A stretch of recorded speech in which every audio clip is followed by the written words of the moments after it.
So dito mga paps, meron tayong gagawin isang PCL 55 inches, 55P615 yung kanyang model.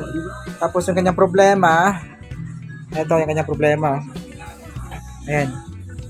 Vertical bar lines, meron po siyang picture. Ayan o, meron po siyang picture pero nasasapawan po ng bar lines. So tingnan natin kung ano magagawa natin dito kung kaya pa ba sa repair, no? Ayan, so buksan natin. So dito mga boss, continue po tayo, no? So, bali yung ginawa natin, bali tinanggal po natin kasi yung kanyang itong side. Saka para in-access natin yung kanyang top board, no? So, para matrace natin kung saan banda yung kanyang clock signal and at swapping voltage. So, ginawa natin is nag-isolate po tayo, no? Syempre, unang gagawin natin, isolate natin kung saan side yung may problema, di ba? So, unang in-isolate natin yung right side natin, tinanggal natin yung right side, nakakabit yung left. So, nag-display siya ng kalahati. Pero ang problema, ganun pa rin yung resulta. Meron pa rin siyang bar lines. Meron siyang picture, pero andun pa rin yung bar lines niya. So, ginawa natin is, binalik natin yung right, tapos tinanggal natin yung left. Tinest natin. So, yun, yung nagka-resulta, puro bar lines. Walang picture, bar lines na lang. Bar lines na lang yung nakita natin sa screen. So, pero ginawa pa natin is, nilocate natin yung kanyang clock at swapping. So try pa rin natin na binlock, no?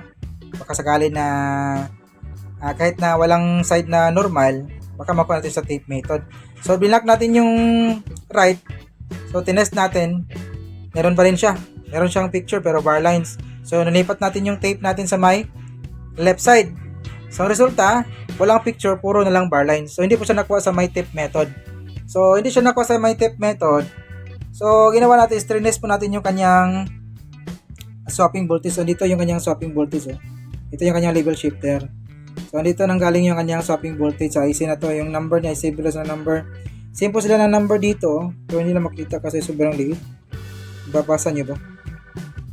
Ayan, yun yung kanyang hindi ko na mabasa yan. 2587, 87 ba yun?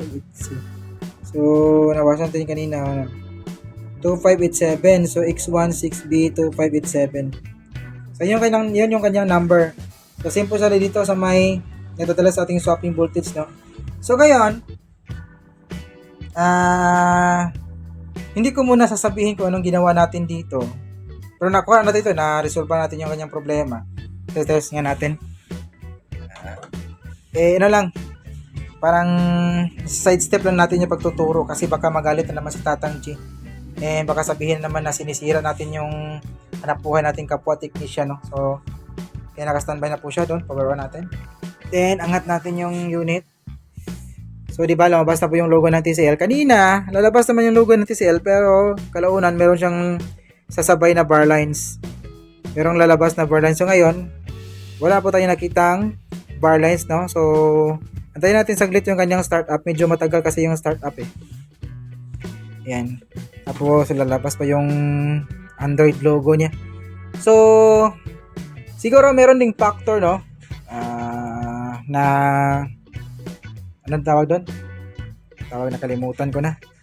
Medyo tumutumal na yung pag-repair dun sa mga shop. Kasi kadalasan yung mga customers prefer na sila sa home service, no? Kasi alam niyo naman ganito kalaki, tapos kung wala kayong sasakyan or wala kayong kasama na mabaklas at saka magdiskarga ng unit na to, syempre mahirap sa side ng customer, no?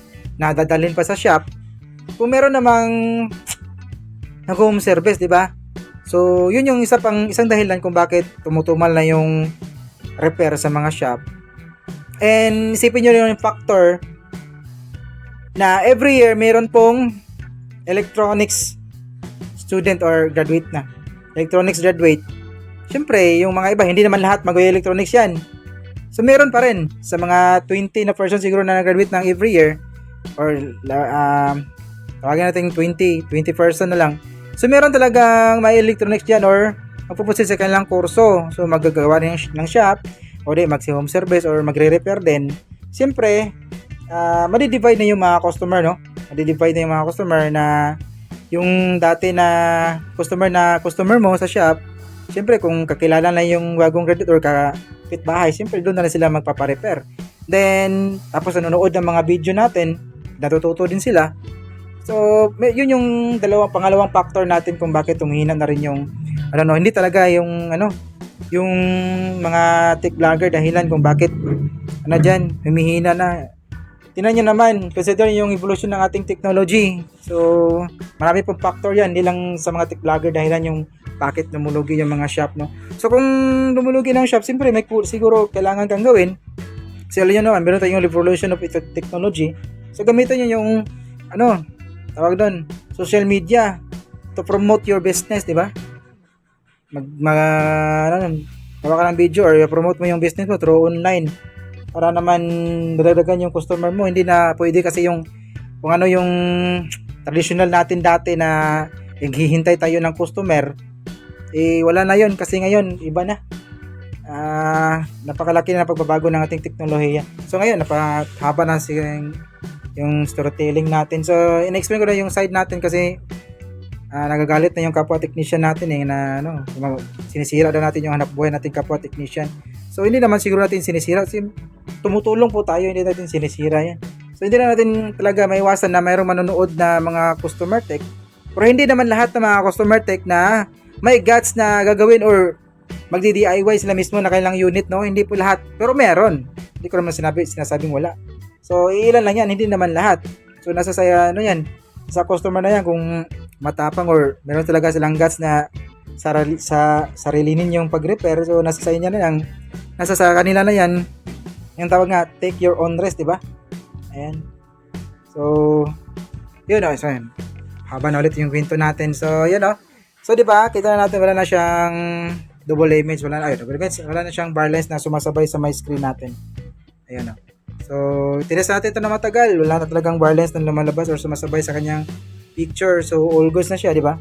Smooth yung kanyang screen kasi wala tayong blocking na ginawa dyan. Ayan. So ang ginawa natin is removing po, no? So sa mga hindi ko na sasabihin kung ano yung ni-remove natin, basta kung technician ka, magtanong ka lang sa akin. Kung meron akong oras, magre-reply ako sa iyo, no? Re-replyan kita kung ano yung ginawa natin dito. Tapos sa mga technician, alam na siguro to, yung tinanggal natin no? Ayan, dalawa po yan. Galing sa my level shifter, hindi ko lang sasabihin kung anong linya yan. Basta kung technician ka, alam mo na kung yun tinanggal natin. Kung hindi pa paalam, tanong mo lang, mag-message ka sa akin. Kung may time, magre-reply ako. Huwag kang lang magalit kapag hindi ko nag-reply kasi alam nyo naman, meron pa tayong mga pinagkakabalahan maliban sa pagtatrabaho natin. Mag-home business pa tayo, mag-edit pa tayo ng video, mag-upload pa tayo sa Facebook. So, medyo busy po tayo. So, kung kaya po nating replyan yan, magre-reply po tayo, no? Ayun. So, ayan. All goes, all done for today. So, hanggang dito lang yung video natin mga paps. Maraming salamat sa mga nanood, no? May God be with us always, and this is your service, Ryan Closet Tech. See you in our next video. Bye-bye.